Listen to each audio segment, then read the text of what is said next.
Black Flag white paper. This was made by the guys at DefCad last year. So I found this. I can't find anything about this on YouTube at this point.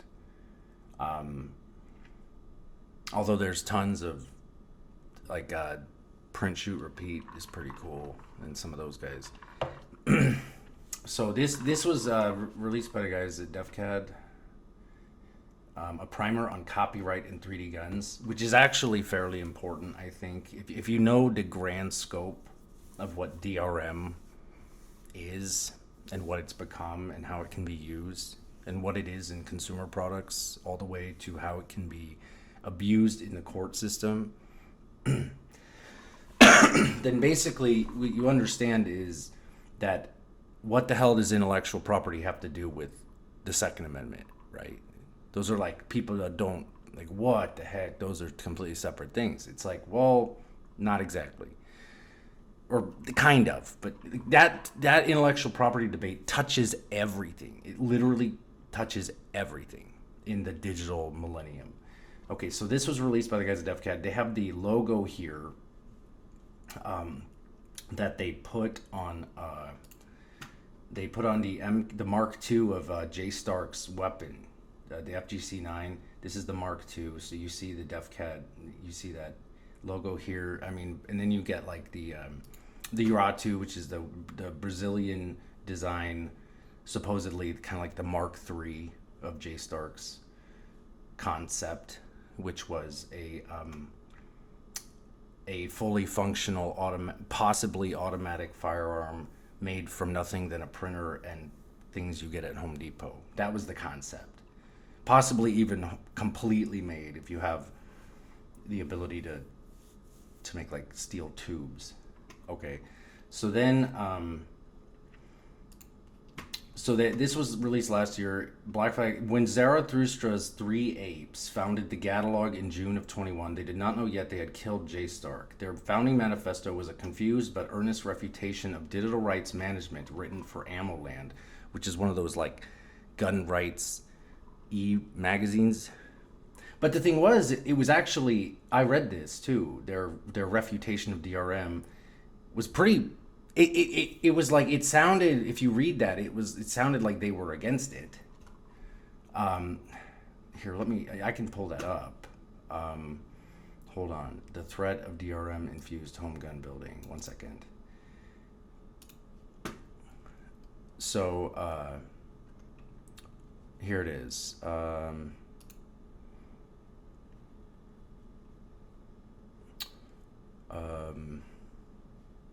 Originally written, here's the AmmoLand, the original by Alex. These are Zarathustra's three apes. So like, the wise men from the East. They're not that. They're not that. They're like the opposite of that. All right, so the threat of DRM infused gun building. Many of us bore witness this week what seemed like the entire community coming down on a single man. The issues were multifaceted, from allegations of collaboration with gun controllers to straight-up advocacy of gun control. The veracity of these claims are disputed. There's one issue that concerns us: top-down DRM controls on home weapons. The concern has roots in a live stream where a wide-eyed, bushy-tailed Rob Pincus spoke of a possible future where gun companies could sell printable receiver files on something like an iTunes for weapons. It was met with vitriol, both sides talking past one another. We think it is important to explain here how dangerous this concept is and why it must be resisted forcefully. The suggested idea seems to be a watermarked single-use traceable file where something like a serial number and user data will be baked into the file. So what they're saying is, imagine gun control at the level of the CAD, at the level of computer-assisted drawing. Right, so imagine the DRM gets so advanced that a computer file. You can already see this in some of Apple's,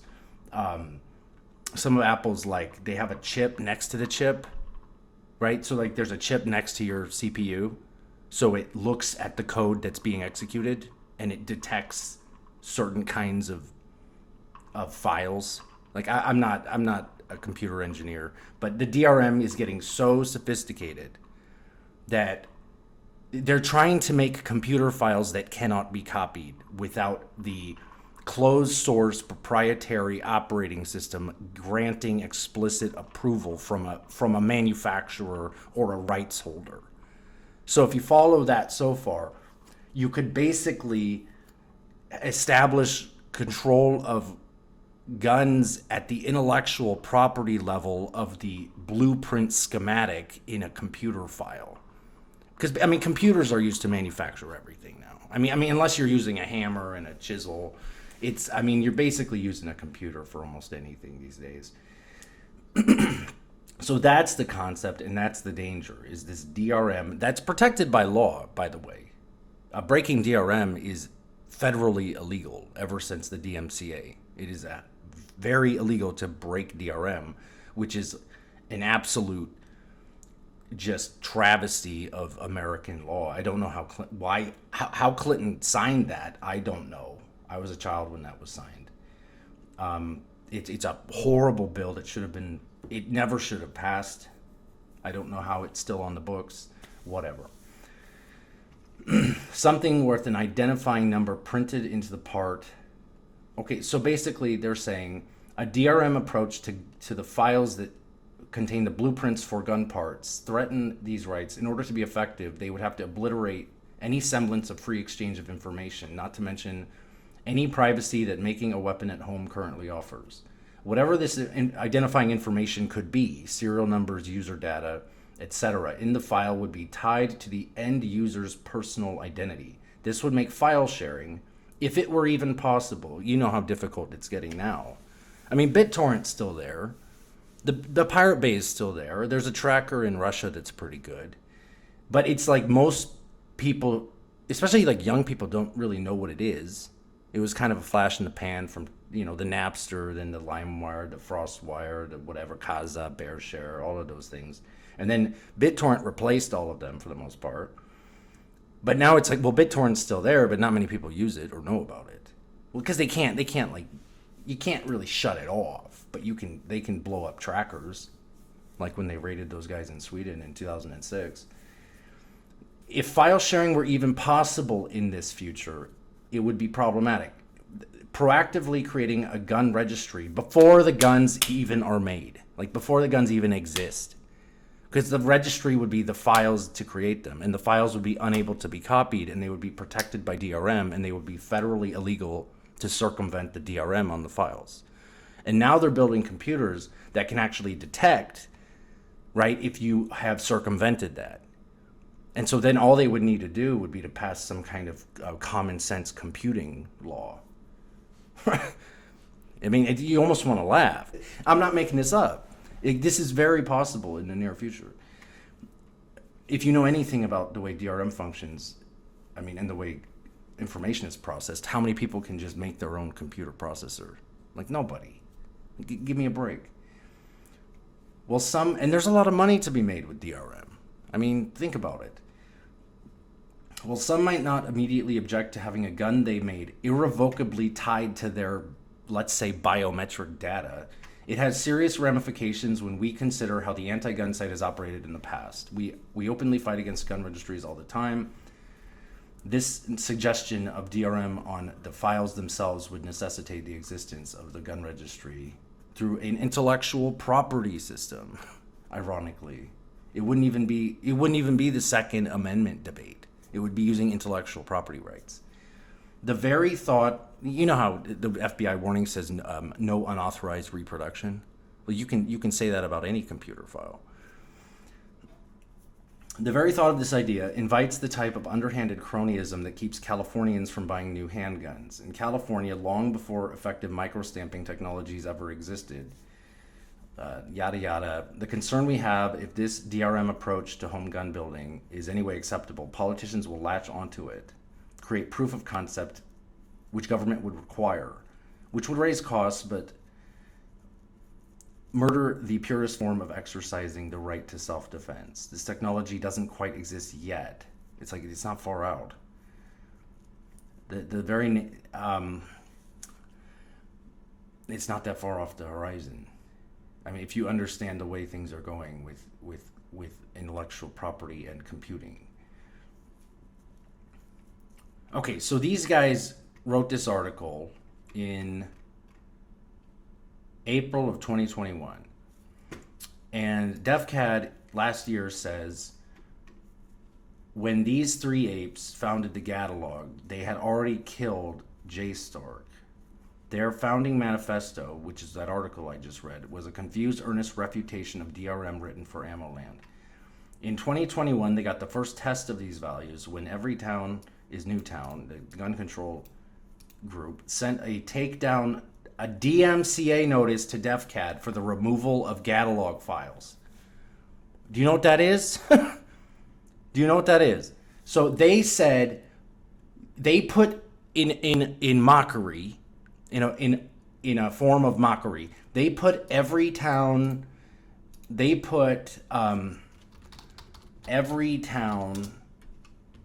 for gun safety, they put their logo, right, on the pistol. It's funny, right? It's like, yeah, whatever. It's like, okay, my gun says we're for gun safety. It's right above the safety, right? Get it? It's like, look, I don't have a problem with that. No one should have a problem with that. But it's like they're doing, like, okay, so they get sent a letter that you aren't allowed to use our intellectual property on your gun designs, right?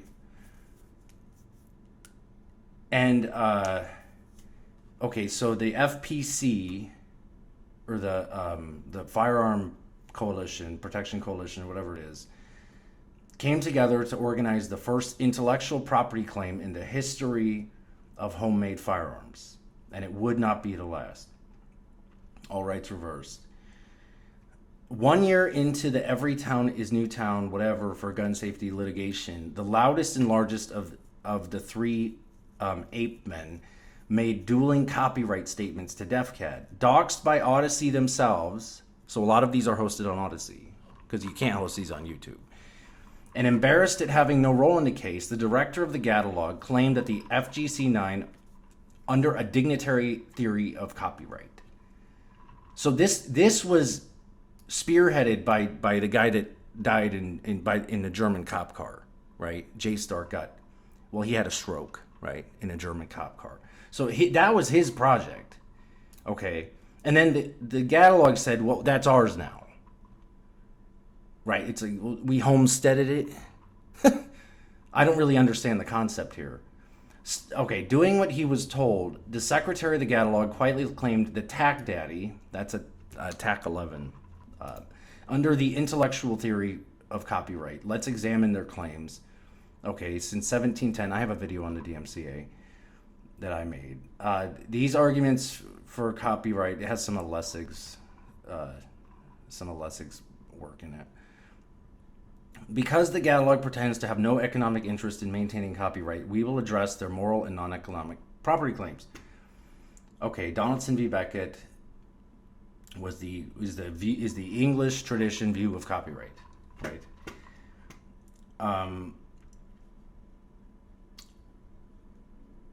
To better understand the catalog's claim of dignitary harm, we can make a comparison to libel, which was the group's intention in developing and promoting the FedCad meme. Okay, FedCad. This is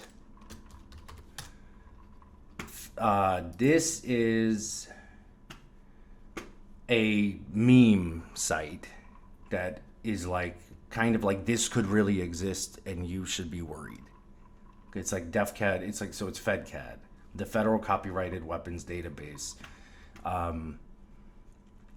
Here you can learn about the weird people attempting to register their 3D firearms with the federal government.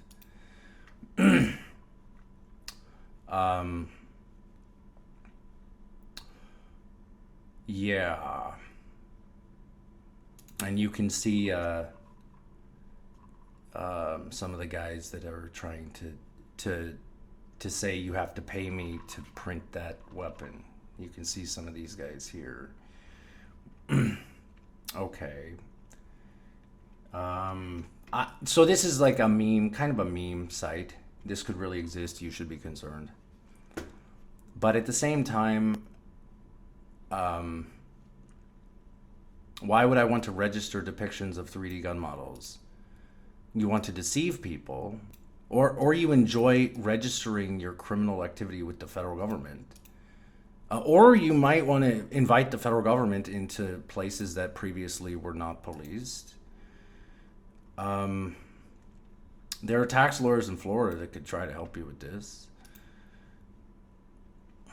Okay, so back to here. So promoting their FedCad meme, when the Catalog first changed their minds about the open source status of their files, they chose to fight unauthorized republication of their property as reputational offense.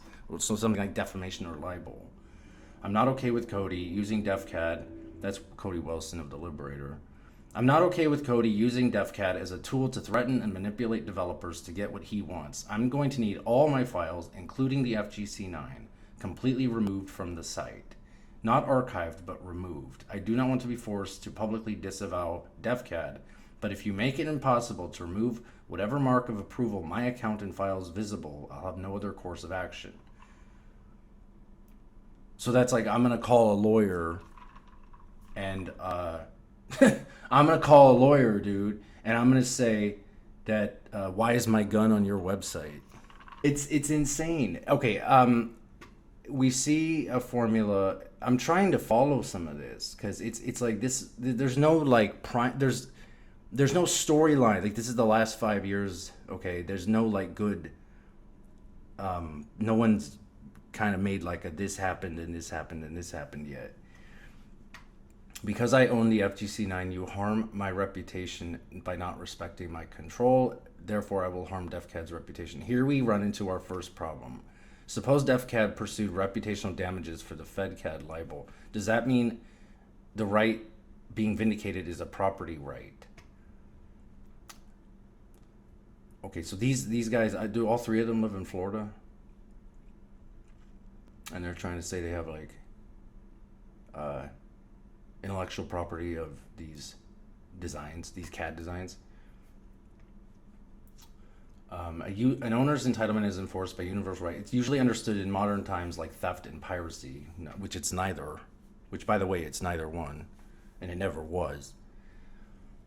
These are terms from a public ideology that borrows from Locke's natural rights theory of property and the labor theory of value. Modern copyright is described as existing independently of the law and yet, regardless of romance, is entirely a creature of federal statute. When the Catalog released the Tac Daddy under the Creative Commons license in 2022, they were not giving it away.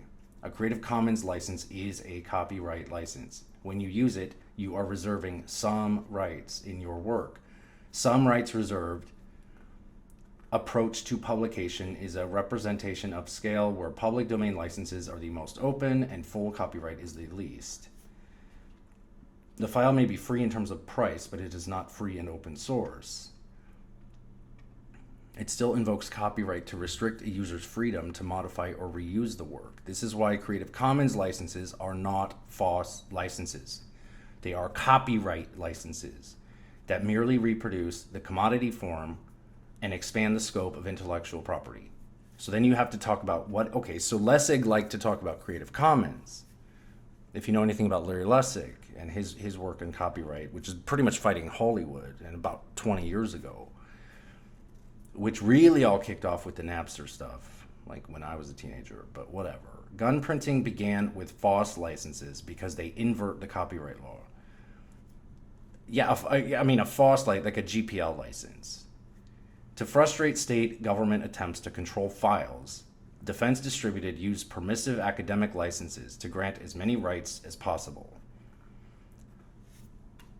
Before 22, we could say the Catalog made a categorical mistake. When they were reading the licenses of these gun files, they misunderstood the purpose they serve. FOSS licenses use the techniques and language of corporate liberalism to fight international arms controls. After 22, the Catalog began to let folk meanings of the legal terms control their thinking. They laundered their acts of possessiveness as standard liberal moral and political positions. They began to believe copyright was actually real instead of by statute. Well, Hollywood did that when they made it moralized. They moralized it. Like, you wouldn't steal a car, dude. You wouldn't download my jacket. Federal computer assisted drawing. If you're not an open source organization, why use a copyright license? Why not just reserve your copyright entirely? The catalog did just that and registered their files with the U.S. Copyright Office. The P99 is a federally registered gun drawing. So 10 years into this revolution, in the name of resisting firearms traceability and confiscation, we will now register our files with the federal government so that the money goes to the right people. The message is beyond parody. We grant users no rights at all. The use of our files isn't your right. It's your privilege. It's by permission. You might call it protecting property rights or digital rights management. The best term should just be at this point called gun control. And here the transition is complete. Without Jay Stark's leadership, his disciples formed a gun control organization in less than 3 years. At least we understand their position. Something is unresolved. Does federal registration establish enforceable intellectual property rights? Should a 3D gun drawing for a printer even be something that can be intellectually propertied? It's like, is it an art?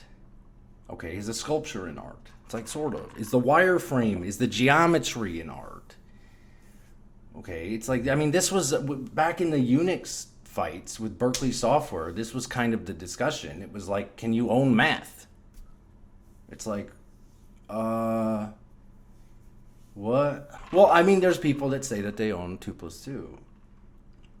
Okay, this is not Unix. It is Unix-like. It is like Unix, but it is not. It's Berkeley Software. Since 1976, physically or conceptually separable artistic elements of designs for useful objects could be protected. Apple Computer versus Franklin. Don't copy that floppy. Okay, useful objects. If you slap an anime on it, do you own it now? Right? I drew a tree on it, and now I get a royalty check. It's something like that. So I'm kind of scrolling through. You can find this file, bfwp.pdf. You can find it. It might be the only vestige, like, of the old Anonymous that I can even find these days. Good for Cody Wilson, by the way. Good for Cody Wilson. Send that guy $1 and say, here, good work. Keep up the work. Why call them gravediggers? It's not that the catalog killed their founder. They continue to fraternize with his assassin. It's because the entirely normative, moralistic approach they took in Jay Stark's absence. In the absence of any concrete politics, I recommend watching his interview on YouTube. They don't put any skin in their own game, but they do practice mendacious idealism. They say love thy community, but they actually fear thy neighbor. Free men don't ask. Free men must ask with intellectual property. They suppress files in the name of developing them. See their tired sermons on justifying the impotence of their processes. See the moral tyrannical meaning of deterrence dispensed. You know, this paper confuses me a little.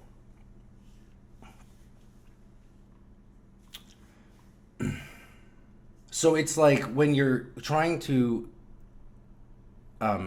get rid of something and you're trying to prevent something, then it's like taking part in that legal game should not be something you take any pride in. Copyrights are assets under bankruptcy law. The first lawsuit the catalog loses to Everytown, a bankruptcy trustee could enter the rights to the files for auction. Their greatest defense is invoking the name of Locke or Jefferson as theatrics. Okay, I hear you say, the NEET's got copyright in the 3D guns wrong. What's the use of criticizing their primitive social norms? Legal categories like intellectual property and the author serve ideological and social functions. To every deed belongs a doer. The catalog didn't need copyrights when it had influence. When it lost influence, it required them. So you get to the end of this paper, or I got to the end of this paper, and I'm trying to figure out, aside from all these guys that were part of this in the beginning, are possibly creating the end of it. Okay, so here's what I mean. So there's these three lawsuits.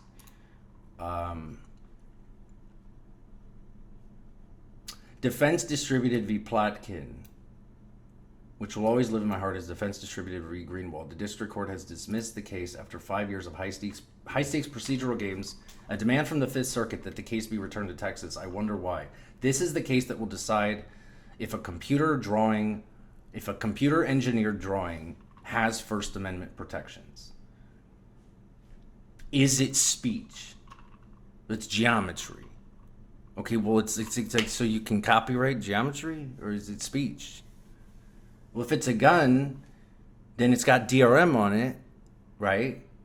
Okay, so it's illegal to process without, it's illegal to circumvent the DRM on the blueprint. Think about it. Think about it. It's so you could build a weapon to defend yourself, but you're breaking the intellectual property laws, which has 5 years in prison just for circumventing the little piece of DRM on the thing. That's before you even print it. So you got to commit like 2 felonies before you even make the weapon. So then it's like, does that sound like a good idea? I don't know if that sounds like such a good idea. The judge in Everytown v. DefCad denied the last motion to dismiss, ordered Freeman. This was a guy trying to fight anonymously or using a pseudonym I don't even think he lives in New York. And the judge ordered, because he got, these guys paid for his attorney, right? These guys paid for his attorney. And then he was like, I'm going to use my screen name. And then the judge ordered him to come to a court in New York. I don't even think he lives there.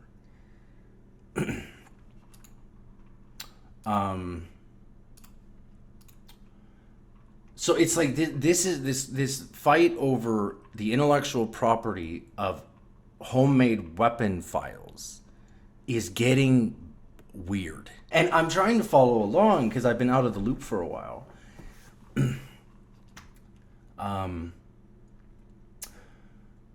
I announced fedcad.com. Let it be a place for respecting and contacting all of the rights holders of guns. Because it's not that you have a right; it's you have the right to the intellectual right. You don't you don't have a right to the thing like in your hand. You have a right to the design and the geometry. Someone does, right? So everyone that has that owes that guy money, I guess, right? It's unauthorized reproduction.